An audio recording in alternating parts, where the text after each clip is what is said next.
Hello, Pertwee fan here. When I go to events, a lot of people ask me, where did you get your costume from, how was it made? And I've got very used to actually giving people quite a concise answer, because actually the process of putting this costume together took about a year, and it took a lot of time and a lot of effort. I'll very briefly explain how it was put together. As I said in the previous video, the trousers are chef's trousers from eBay. Obviously, where you see the yellow, it was originally white. I had to dye them yellow in the machine.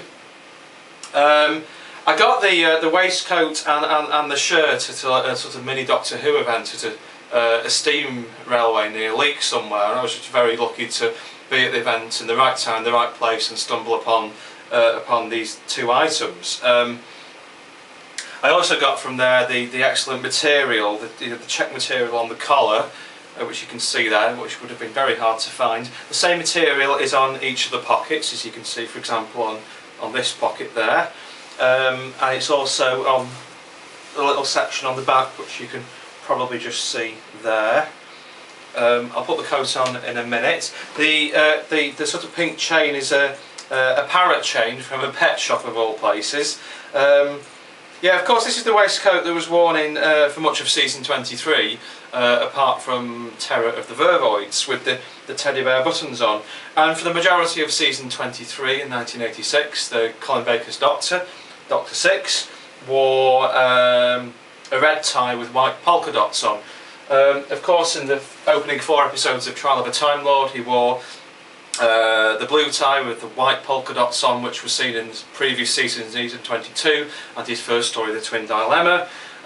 Also in season 23, for one story only, Terror of the Vervoids, we had the yellow tie with a beautiful design actually, with all the different coloured stars on. I like that one, so I wear that occasionally. So there we go. I normally wear braces with these trousers because they've got like they're just done up with a piece of string, you can't put a belt on, so it just helps keep them up a bit. They're only a small size, but I do need the braces on normally, but I don't bother with the question marks because you don't see the braces when the costume's on. So if I just put the coat on and explain how it was made. I bought the coat from a store on eBay, actually in China, so it was actually shipped all the way from China, can you believe it? But I mean, it was brilliant because it was made to fit me, but not all the materials used were very accurate. So basically, most of the materials you see on it now have actually been sewed on subsequently. Basically, the coat was in my local sewing shop for about 3 months, and it was gradually transformed. I had to source a lot of the materials myself, and I would go into the sewing shop and say, right, can you do, over the next few weeks, can you do, I don't know, usually 2 or 3 different panels, and I would have to explain to them in great detail exactly what I wanted doing. So, for example, if I wanted, see the section there with this sort of maroon on, I would have to pin on a sample of the material and say, right, that panel there, can you put that material on there? So I mean, it was in the sewing shop for months and months and months, being transformed and improved and made more accurate. I had to get the DVD of The Twin Dilemma because it's very good if you look at episode 1 of that. There's lots of shots of the 6th Doctor's costume, and not just from the front, from the side and from behind as well. So I was pausing the DVD, studying it very carefully, just to try and make it as accurate as possible. It's been my dream to wear this coat actually, because my first memory of Doctor Who is 1985's Attack of the Cybermen. I remember Colin's era very well from that point on, of course Sylvester's afterwards, and as a 5-6 year old this multicoloured costume was one of the most exciting things in the whole world, and I thought as a little boy I'd love to own this. I thought maybe it's a dream, but then when I was 30 in 2009, I thought I'm going to have a go at putting this costume together, and I did.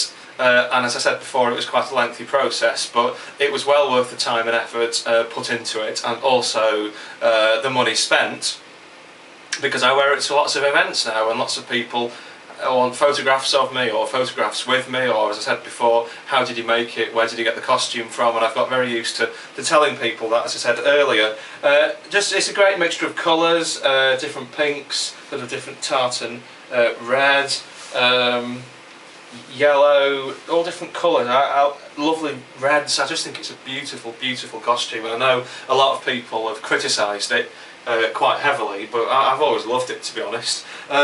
Finally, the Sixth Doctor actor Colin Baker approves of it. I've met him wearing the full costume at a number of events, and he does wholeheartedly approve. He wrote, when he signed a book for me 2 years ago, to Jonathan, a well-dressed man from Colin Baker. Just one more thing. Sorry, I'm out of shot just for a second. I'm indoors at the moment, but obviously I'm at an event, I wear shoes. Where would be without shoes? They're very useful items indeed. So I've got a pair of green Doc Martens here, which I only normally wear when I'm wearing the costume, so they'll hopefully last a bit. So the green Doc Martens, which are pretty close to what we wore in the TV series, and of course the spats, which you wear on the boots. There we go, really. I think that's all there is to say. So you've got a good view of the costume from the front, and you can just have a look from the side, and from the back. You don't often see the back as much, but there we go. And from this side, and I'll just turn around and face the camera. There's a quick overview of my Sixth Doctor costume. Hope you enjoyed the video. If you have any comments, right below, I will reply to every single one you make, so please do comment if you have something to say. Thanks for all your comments so far. Always enjoy reading them, it's a joy. And all I've got to say now is goodbye and God bless. Bye.